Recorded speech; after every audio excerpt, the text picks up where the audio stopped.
A paz do Senhor, irmãos, que bom nós estarmos juntos mais uma vez. Eu sou o pastor Emerson e é sempre bom ter vocês conosco aqui na nossa Escola Bíblica Online, aonde nós estamos aí na 8ª lição. Como o tempo passa, né? Nós estamos na nossa 8ª lição do primeiro trimestre de 2023. E nesse trimestre nós estamos falando sobre Aviva, Senhor, a tua obra. Um chamado ao verdadeiro avivamento, certo? A conhecermos e entendermos qual é o propósito e a verdade de Deus a respeito do avivamento. E a nossa 8ª lição, certo? Ela vai dizer assim: o avivamento espiritual no mundo. E essa lição nossa, ela vai ser uma lição mais histórica, bíblica também, lógico, mas ela vai ser uma lição mais histórica. Por quê? Porque nós vamos abordar o resultado de Atos 2, certo? O resultado do avivamento de Pedro, o resultado do avivamento de Estevão, certo? Do Antigo, do Novo Testamento, o resultado prático para nós. Então fica conosco e nós vamos aí para a nossa lição de número 8. Falando já da lição 8, deixa eu fazer um convite para você. Você já fez um curso de teologia? Não. Então, aqui no nosso canal, né, nós temos uma playlist chamada Teologia Sistemática Fácil. O que é essa Teologia Sistemática Fácil? São as 11 matérias básicas da teologia que eu preparei um material, fiz vídeos muito simples, muito explicativos, muito diretos, para você poder compreender a teologia. Então, procura aí na nossa playlist.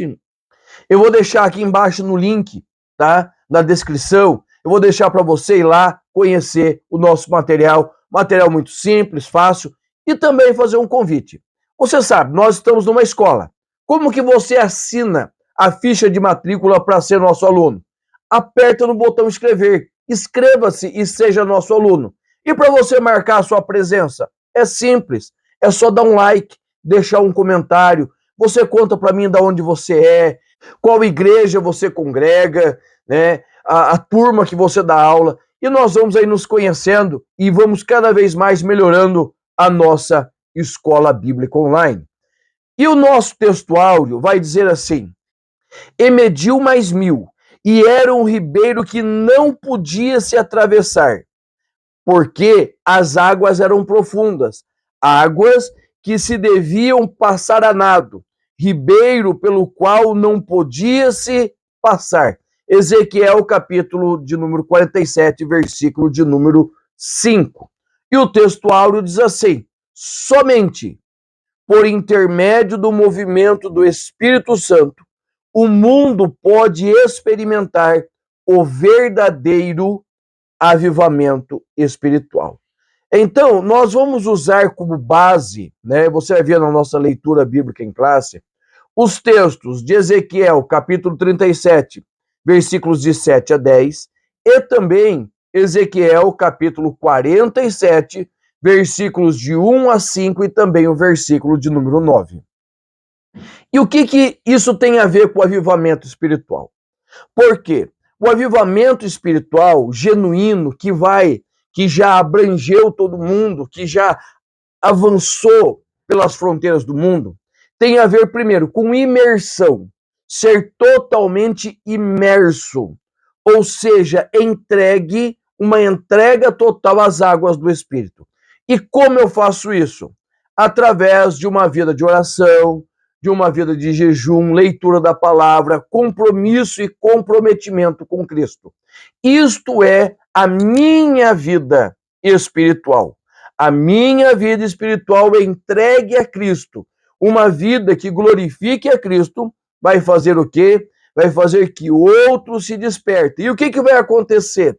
Automaticamente, por onde essas águas passarem, por onde as águas do Espírito passarem, ela vai trazer vida àquele ou àquela que está morto, tá? Esse é o texto de Ezequiel 47, certo? Aonde as águas passam, existe vida. E o que faz? Traz renovo, traz vida por onde passa. Lembra do profeta Ezequiel, lá no Vale dos Ossos Secos, o que acontece com ele? Ele recebe uma ordem para profetizar vida. Mas quem é que gera a vida? É quando o Espírito de Deus passa e junta os ossos e traz nervos, tendão, carne, pele e faz um grande exército. Ou seja, se lança na vontade de Deus. Quando virá novamente um avivamento que assolará, que vai passar por todo mundo? Quando a igreja se colocar de joelhos clamando pelo Espírito, quando nós deixarmos de fazer cultos de avivamento e buscarmos um verdadeiro avivamento espiritual. E isso tem tudo a ver com o nosso primeiro tópico, o tópico de número 1, que vai falar o avivamento no tempo de Ezequiel. Por que foi necessário estas visões de avivamento? Porque Ezequiel está falando num tempo em que os homens e mulheres haviam se afastado de Deus. Nós estudamos Ezequiel no trimestre passado e nós vemos que dentro do templo, já havia idolatria, paganismo, prostituição, ou seja, Israel havia se afastado de Deus de tal maneira que Deus estava se afastando de Israel, que a glória do Senhor estava deixando o templo. Então é isso que nós encontramos, né? Em Ezequiel capítulo 6, Ezequiel 8, Ezequiel 9, todo o livro de Ezequiel vai mostrar o quê? Esse afastamento do povo de Deus e, consequentemente, o Deus do povo também se afastando deles. E quando nós vamos chegando, né, no capítulo 37, também no 47, o Senhor Deus vai falar de um renovo, certo? De um renovo. Tanto as águas purificadoras quanto o vale de ossos secos são uma profecia para Israel, não é para a igreja. Mas nós podemos nos apropriar desta profecia de Ezequiel. Nós podemos nos apropriar desta palavra para quê? Para dizer aos quatro ventos que o Senhor pode restaurar as nações que estão mortas. Por quê? O profeta Isaías, ele vai no capítulo 66, a partir do versículo 6, ele vai dar a seguinte palavra. Veja bem, como tem tudo a ver com Ezequiel 37 e também 47. Isaías 66, 6. Uma voz de grande rumor virá da cidade, uma voz do templo, a voz do Senhor que dá paga aos seus inimigos. Antes que estivesse de parto, deu à luz. Antes que estivesse com dores, deu à luz a um filho. Quem jamais ouviu tal coisa? Quem viu coisa semelhante? Poder-se-ia fazer nascer uma terra num só dia? Nasceria uma nação de uma só vez? Mas Sião esteve de parto e já deu à luz a seus filhos. Qual é a visão de Isaías? É a mesma visão de Ezequiel. A visão da plena restauração da nação de Israel através de um movimento espiritual que avivaria o seu povo, que traria o seu povo de volta para o lugar que não deveria ter sido tirado. Então, quando nós olhamos para Isaías 66, 6, 7 e 8, quando nós olhamos para Ezequiel 37, para Ezequiel 47, nós estamos falando de um movimento de Deus. Nós estamos falando de um movimento do Espírito Santo que vai fazer o quê? Primeiro, restaurar, vai dar vida, certo? Vai trazer novamente a existência. Por quê? Porque até 1947, quando foi a ONU vai restabelecer a nação de Israel, Israel era um vale de ossos. Os ossos estavam espalhados pelo mundo. Os ossos estavam espalhados pelos quatro cantos do mundo. Então ouve-se uma voz, certo? A voz da profecia estava começando a se cumprir. E os ossos, eles começam a voltar. Eles começam a se reunir. E verdadeiramente, Israel estava sendo expulsa das nações. As nações estavam mandando Israel de volta para sua terra. Ou seja, uma nação estava nascendo. E a partir disso, começou a se desenvolver toda uma estrutura nacional. Hoje nós temos uma nação chamada Israel, que todos os que lá nascem são israelitas, israelenses, tá? Então nós temos ali. E o que vai faltar agora? Vai faltar o que nós encontramos nas águas purificadoras, que é o quê? É o se lançar nesse renovo do Espírito Santo, tá? Essa vida espiritual, porque Israel tem vida, mas não tem vida espiritual. Aonde nós encontramos vida espiritual? Em Cristo Jesus. Ele é a nossa fonte de vida espiritual. Jesus vai dizer lá no Evangelho de João, capítulo 1, ele vai dizer assim: veio para que eram os seus, mas os seus não o receberam. Mas todos quanto o receberam, deu-lhes poder de serem feitos filhos de Deus. Ou seja, Jesus veio para Israel, Israel não aceitou, então o Senhor se voltou para nós. Lógico, nós já fazemos parte do plano de Deus, mas foi necessário que se cumprisse a palavra do Senhor. Então, os ossos hoje têm vida, certo? Eles estão formados, mas o Espírito ainda não está sobre eles. E a partir do momento que eles se lançarem nas águas do Espírito, estas águas vão trazer vida física e espiritual. E como que nós vemos isso? Quando que nós veremos isso? Nós veremos isso do meio da grande tribulação para frente, aonde os 144 mil vão pregar, aonde, quando Jesus, no final da grande tribulação, vai vir para salvar Israel, e quando Israel entrar no milênio, ela cumprirá o seu objetivo de ser uma nação de sacerdotes que pregam e levam a vontade de Deus a todas as nações. Então, isso tem a ver com a parte bíblica, certo? Dessa nossa lição. A partir de agora, nos tópicos 2 e 3, nós vamos ter o quê? A parte histórica. E por que é importante nós vermos a parte histórica? Porque quando nós olhamos para a parte histórica, nós vemos o que o Senhor já fez, o que ele já fez nos anos da história, falando a respeito do avivamento.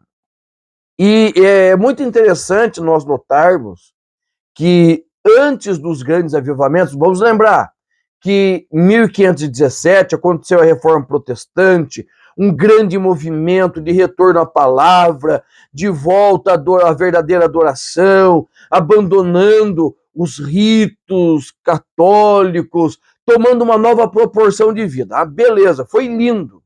Mas vai chegando ali 1600, 1700, aquele fervor vai diminuindo. Então, o que nós vamos encontrar? Nós vamos encontrar o primeiro grande avivamento, se assim nós podemos dizer. E esse grande avivamento vai começar através dos irmãos morávios. Quem eram os irmãos morávios? Os morávios, eles eram uma tribo que moravam na Tchecoslováquia. E quando começou uma grande perseguição aos cristãos, uma grande mortandade, e os morávios se espalharam pelo mundo, certo? Se espalharam pelo mundo, até que eles chegaram numa região chamada Herrhut. E aonde era isso daí? Isso daí ficava ali perto da Áustria, aí o leste europeu, e eles vão se encontrar com um conde chamado Zinzendorf. Marque ali para você poder falar bem para os teus alunos. Esse conde Zinzendorf, ele era um homem muito temente a Deus, que cria, né, nesta mensagem de avivamento, de oração, e ele vai receber essas pessoas. São basicamente 300 pessoas fugitivas, né, da Morávia, e eles vão se reunir ali. E sabe como que funciona? Juntou crente sempre tem problemas, questões teológicas, doutrinárias, e começou a ter um problema muito grande, né, dentro daquela comunidade dos morávios, que estava lá em em Herrhut. E Zinzendorf, um dia, reúne todos os irmãos e vai falar para eles, falou, ó, vocês, eu sei que todos vocês têm seus cultos, eles eram pietistas, anabatistas, já tinha alguns de confissão batista, então já havia ali uma série de denominações, se assim vamos dizer, dentro daquele grupo. E o conde Zinzendorf, ele vai dizer assim, ó, nós temos que focar não naquilo que nos separa, mas naquilo que nos une. Nós temos que nos preocupar em pregar o reino e viver o reino. E estes morávios geram pessoas de oração, pessoas de vivência com Deus, contato com o Senhor. E o que vai acontecer? Eles vão acatar. Lógico, cada um continua tendo a sua forma doutrinária, mas eles vão começar a fazer o quê? Eles vão começar um grande trabalho de oração. Um grande trabalho de oração. Esse trabalho de oração que o conde Zinzendorf, junto com os morávios, começam, ele vai durar praticamente 100 anos. Como que era esse trabalho? Era um relógio de oração.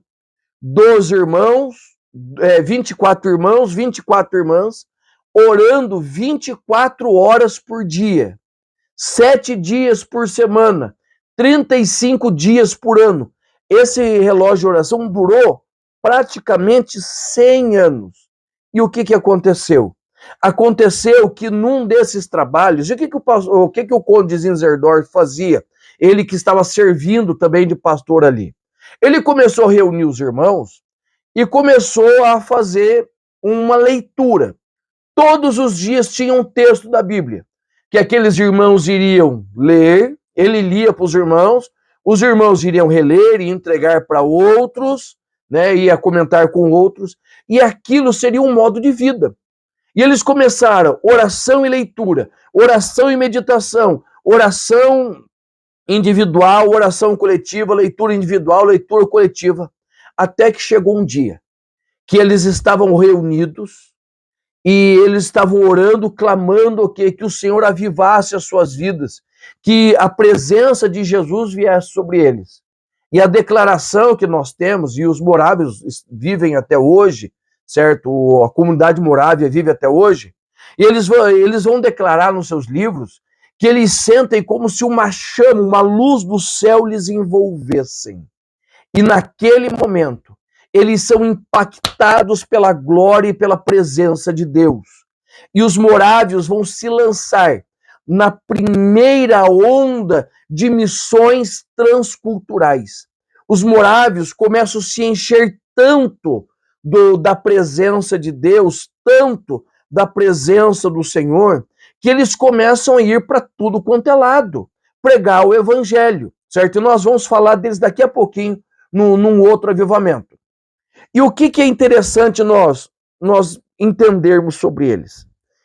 Só para você ter uma ideia, certa vez, os morávios ficaram sabendo que em uma ilha, certo, perto da Bretanha, nesta ilha havia mais de 3 mil pessoas que foram levadas como escravos para lá e não conheciam a Jesus. Então os morávios entraram em contato com o dono daquela ilha e pediram para poder evangelizar lá. Só que o que acontece? O dono daquela ilha, ele era ateu. Ele não temia Deus. Ele proibiu que os irmãos morávios entrassem lá para pregar o evangelho. E eles perguntaram, mas e se nós formos como escravos? Ele falou, se vocês forem como escravos, vocês podem vir, mas eu não pago nem a viagem de vocês. Então 2 daqueles moços, eles se venderam como escravos. Eles se venderam como escravos. E eles, com o dinheiro da sua venda, dinheiro que eles se venderam como escravos, para aquele senhor, eles pagaram o transporte até aquela ilha. E o que aconteceu? Nós não sabemos. Mas o que nós sabemos? É que aqueles jovens morávios, tinham um amor tão grande por missões, que eles venderam a própria vida. Eles deram a vida por amor de outros. E quando eles estavam se despedindo, aquele choro, aquela comoção, eles já estavam um pouco distante da praia, e eles dão um grito lá, que o Cristo que morreu por nós receba a glória pelo seu trabalho. Esse é o amor dos morávios. O amor que faz o quê? Que invade nações. E, continuando a história dos morávios, nós temos um outro grande avivamento, mais ou menos nesta época. O avivamento dos morávios vai acontecer a partir de 1722. Em 1740, nós temos um personagem que é muito conhecido nosso, chamado John Wesley, que tem um impacto muito grande na nossa teologia e visão assembleiana. John Wesley, Charles Wesley, por fim, toda a família Wesley, eram pessoas que tinham uma grande dedicação, um grande temor ao Senhor. E o que eles vão fazer? John Wesley já era ministro, certo, com autorização para pregar dentro da igreja anglicana, eles estavam na Inglaterra, tá? Mas John Wesley tinha uma inquietação dentro dele, algo que lhe chamava para fazer algo mais. Então, tanto John quanto Charles Wesley, seu irmão, eles vão, dentro da faculdade onde eles estudavam, eles vão montar um clube chamado Clube Santo. O que é a ideia desse Clube Santo? Era meditar na palavra e levar o evangelho às pessoas carentes. Por quê? Porque naquela época o evangelho era elitizado. O evangelho, ele não era para todas as pessoas, era para as pessoas da elite, tá? E John Wesley, Charles Wesley, eles não ficam felizes com isso. Então eles começam a pregar o evangelho, distribuir cesta, fazer obra social na igreja e começam a pregar. Vai se juntar a eles um outro jovem chamado George Whitefield, certo? Que é uma pessoa muito interessante de você ler e aprender a história dele. E num belo dia, John Wesley ele é convidado para ir para onde? Para ir para os Estados Unidos. O que ele ia fazer nos Estados Unidos? Ele ia ser pároco lá. Ele ia ser o pastor daquela região, ele ia ensinar. E ele começa a evangelizar nos Estados Unidos, só que ele não é tão profícuo assim quanto ele imaginou. Quando ele volta para a Inglaterra, quem está indo para os Estados Unidos? John Wycliffe, certo? Mas ele está muito desapontado, ele está muito chateado. Por quê? Porque o evangelho não está alcançando as pessoas. Então, George Whitefield, ele vai fazer o quê? Ele vai dizer assim, John, você não pode ficar pensando em pregar a igreja, só na igreja. Vá até aonde o povo está. Vá até onde o povo está. E John Wesley fica abismado, porque essa concepção de culto na rua, fora do templo, não existia. Então, John Wesley, certo? Junto com George Whitefield, eles começam a ir para as ruas. E aonde eles vão pregar? Aonde as pessoas se juntam. Então, a história diz que John Wesley acordava de madrugada e ia nos pontos onde as pessoas se organizavam para ir para o trabalho, e ele ia de madrugada pregar lá. Ele ia nos portões das fábricas que estavam começando, eles iam onde havia pessoas reunidas.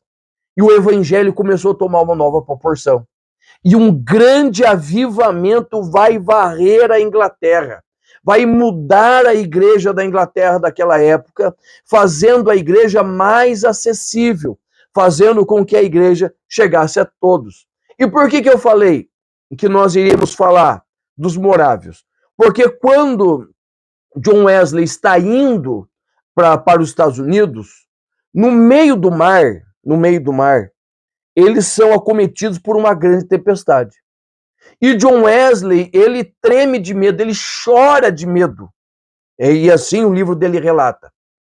Mas de repente ele começa a ouvir cânticos alegres, né? Falando do Senhor, do Salvador, da alegria de estar na presença do Senhor, independente da situação, aquelas coisas maravilhosas que crente de verdade canta. E passou a tempestade, eles não morreram. No outro dia de manhã, John Wesley vai procurar um daqueles que estavam ali cantando, e ele perguntou: mas vocês não sentiram medo? Eles falaram: não, nós não temos medo, porque nós conhecemos verdadeiramente ao Senhor e sabemos que se nós partirmos aqui, nós estaremos com o Senhor na glória. Ou seja, naquele momento, John Wesley compreendeu que a fé em Cristo tira de nós todo o medo. E nas palavras de John Wesley, ele vai dizer assim: eu fui para os Estados Unidos para levar outros a Cristo. E nesta viagem eu encontrei o Salvador. Ou seja, naquele momento, ele se encontra com Jesus, ele conhece Jesus verdadeiramente. Isto muda a sua história. Outro grande exemplo que nós temos de avivamento é o que aconteceu no país de Gales, que faz parte da Grã-Bretanha, certo? Ali uma figura muito emblemática, chamada Evan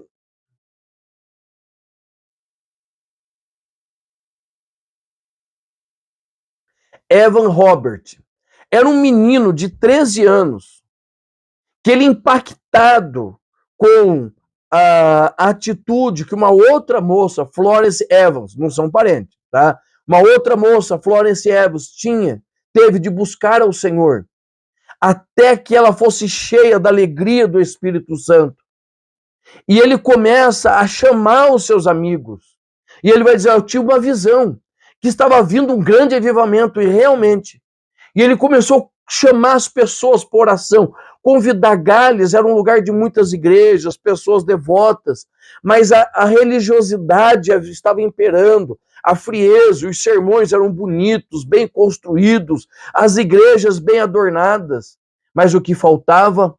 Faltava o fervor, o ardor espiritual, aquilo que nos incomoda a sair da onde nós estamos e falar das grandezas de Deus. Então, nesse momento, Evan Robert, o que ele vai fazer? Ele vai começar a buscar ao Senhor. E através desse menino, um grande avivamento começa a acontecer.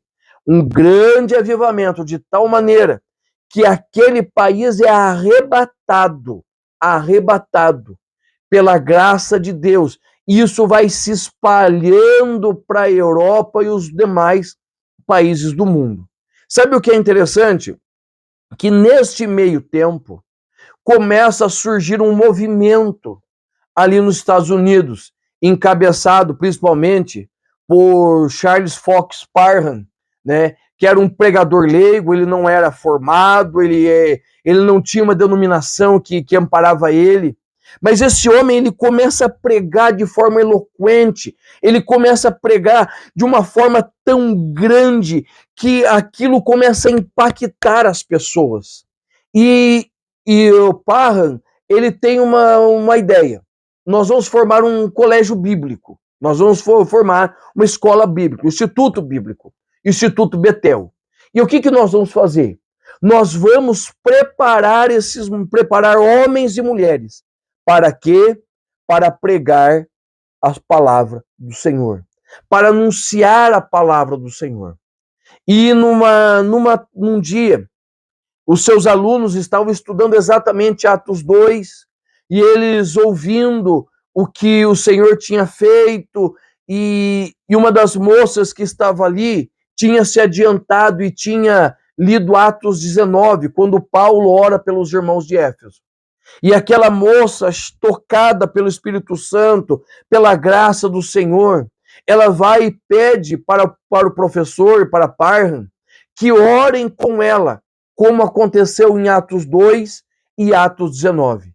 E naquele momento, em 1900, Parham e o professor oram com ela. E o que acontece? Jesus batiza aquela moça com o Espírito Santo.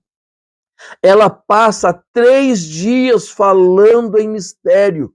E isso vai acender uma fé tão grande nas pessoas, um movimento tão grande, que aquilo começa a alastrar como fogo no capim. E isso, o que acontece? isso, Parham, ele está em Topeka, ele está no Kansas, ele está aqui. E, de repente, ouve-se essa história lá no Texas, lá do outro lado, certo? Lá do outro lado. E um pregador, certo? Filho de escravos, certo? Filho de escravos, negro, pastor, pregador, ele ouve. Isso é 1901. Quem é o nome? Quem é ele? Ele é o nosso pastor Seymour, William Joseph Seymour. E ele ouve do movimento que está acontecendo no Kansas, em Topeka. E ele sai da onde ele está e ele vai até aquela cidade. E ele começa a estudar com Parham, começa a aprender com Parham, até que o Senhor batiza ele com o Espírito Santo. E em 1906, ele se transfere ali para a Califórnia e ele vai começar um trabalho, certo? Um trabalho muito conhecido, chamado a Igreja da Rua Azusa, que na verdade ele vai usar o mesmo nome que o Parham usava. Qual era o nome que Parham usava? Missão de Fé Apostólica. Então, a Igreja da Rua Azusa tem esse nome, Missão de Fé Apostólica, que é o primeiro nome que a nossa Igreja Assembleia de Deus adota, certo? Por quê? Porque Gunnar Wingre e Daniel Berg, eles conhecem o Evangelho através de Parham, certo? Da grande convenção de Chicago. Eles já haviam sido batizados com o Espírito Santo, mas eles são impactados por esse desejo de missões, que nós vamos falar melhor semana que vem. Então, irmãos, o que acontece? Já pulando para o tópico 3, o avivamento muda a história. O impacto do avivamento mundial, o que acontece? Não vai influenciar somente as igrejas, vai influenciar a sociedade. Por quê? A sociedade daquela época, tal qual a nossa, estava se perdendo, estava numa cultura totalmente distoante da vontade de Deus. E quando o evangelho e o poder pentecostal chega, ele transforma tudo o que aquele povo estava vivendo. Então, irmãos, por que nós precisamos de um avivamento? Porque somente o avivamento tem poder de transformar o mundo que nós estamos vivendo, ok? E a nossa lição de número 9, nós já vamos parando por aqui, a lição de número 9 diz assim, o avivamento pentecostal no Brasil. E eu te espero para nós falarmos mais de como Deus usou Daniel Berg e Gunnar Wingre para impactar o Brasil e o mundo. Deus te abençoe. Até a lição de número 9.